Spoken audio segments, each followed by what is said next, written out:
a significant day for the United Kingdom, and an even bigger one for jobs. What unfolded in Ankara today, however, turned into a diplomatic spectacle few expected. Prime Minister Keir Starmer walked straight into a geopolitical trap, and it was President Recep Tayyip Erdogan who appeared firmly in control, not Downing Street. During his visit to Turkey, Starmer announced an ambitious defence deal, 20 Eurofighter Typhoon jets worth £8 billion, a major boost for Britain's defence industry and a supposed symbol of stronger UK-Turkey ties. Yet behind the polished speeches and smiling photo ops, the meeting revealed the growing imbalance in Britain's post-Brexit diplomacy. Erdogan, a master of political theatre, made it clear who was leading the conversation. For the UK's new government, this trip was meant to project confidence, proof that Britain could once again act independently on the world stage. Instead, it exposed hesitation and a fading sense of influence. The Eurofighter deal sits at the centre of this tension. While Turkey wants the jets and the UK backs the sale, Germany continues to block it, citing political and human rights concerns. Erdogan used that deadlock to corner Starmer, pushing him to publicly oppose Berlin's veto. It was a lose-lose situation. Siding with Turkey risked alienating Germany, a key partner London hopes to rebuild ties with. But avoiding a clear stance made Starmer look indecisive in front of a leader who thrives on exploiting Western caution.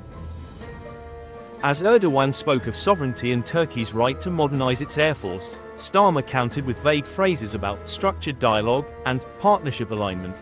In the realm of global diplomacy, that sounded more like hesitation than leadership. Behind closed doors, Erdogan reportedly demanded firm guarantees that the UK would act, not just talk, on advancing the Eurofighter deal. Starmer's team, citing European coordination, declined to make commitments. To Ankara, that was weakness.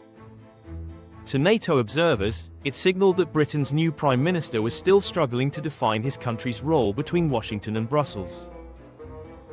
Turkish media wasted no time framing the encounter as a victory for Erdogan, portraying Turkey as the assertive power and Britain as the one seeking approval.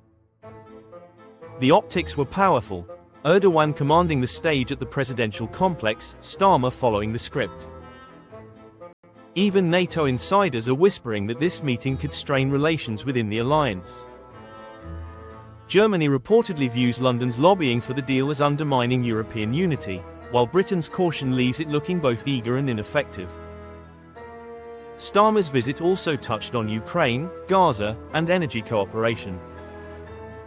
But again, Erdogan dominated the moral narrative, taking bold positions while Starmer treaded carefully, avoiding controversy. His caution may appeal to civil servants, but it fails to impress allies or adversaries.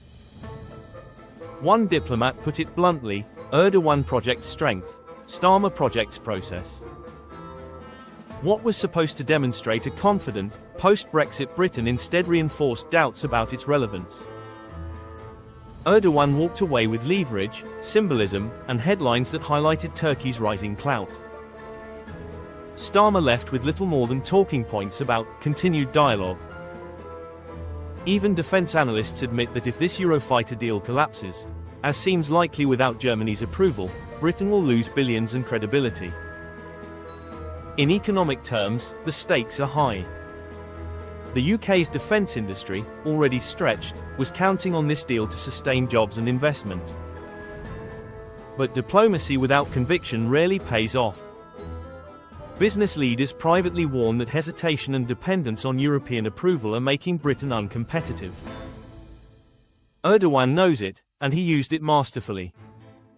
For Starmer, the message from Ankara is brutal but clear: the global stage rewards strength, not caution. Erdogan acted like a power broker. Starmer looked like a bureaucrat. If this pattern continues, Britain risks becoming irrelevant in the very alliances it helped to build. Within Westminster, quiet doubts are already growing. Some Labour MPs wonder if Starmer has the decisiveness to handle foreign crises. Erdogan has set the pace, and the world is watching. As the diplomatic dust settles, one truth stands out: In global politics, hesitation is defeat. This is British Report 24.